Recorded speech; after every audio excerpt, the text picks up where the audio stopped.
এই মুহূর্তের সবথেকে বড় খবর একমাত্র শিলচর সংবাদের পর্দায়।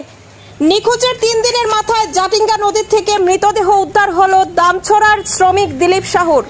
আবারও বলছি দর্শকদের, এই মুহূর্তের সবথেকে বড় এবং তাজা খবর।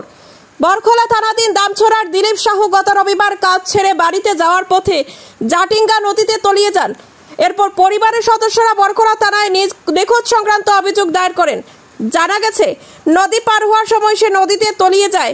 মঙ্গলবার বরখোলা থানার এসআই মজিবুল ইসলামের নেতৃত্বে এসডিআরএফ এক তল্লাশি চালায় এবং সেখানে তল্লাশি চালিয়ে জাটিঙ্গা নদীর আনোয়ার এলাকা থেকে দিলীপ সাহুর মৃতদেহ উদ্ধার করে ময়নাতদন্তের জন্য শিলচর মেডিকেল কলেজ হাসপাতালে প্রেরণ করে পুলিশ। এ ঘটনায় দামছড়া এলাকায় শোকের ছায়া নেমে আসে। নিউজ ডেস্ক রিপোর্ট, শিলচর সংবাদ। এরকম ঘটনা হয়েছে যেহেতু মনে করো ছিল দিনও বুঝছো নি, তারপরে বাগানে আইছিল দামচড়ার থেকে। তো তারপরে কয়টার সময় হয়েছে বিকেলে? তো মোটামুটি 2টার সময়। কোন দিন? রবিবার। বিকালবেলা 6টার লাগাত বাস বাইরে আসলো। তখন জল আইছে হঠাৎ? জল আইছিল, লাগাত জল। সে সাঁতার জানে না? না না, সাঁতার জানে। কিতার নাম তা? দিলীপ সাহু। বয়স কত হইব?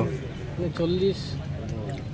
গরু কেউ আছে? মা বাবা বউ আছে? বউ আছে, বাচ্চা আছে। কয়টা বাচ্চা? 2 ছেলে 2 মেয়ে।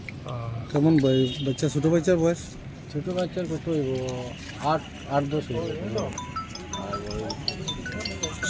দুই ছেলে 2 মেয়ে। ছেলে কোনটা, বড় নি? বড় আছে, বড় আছে।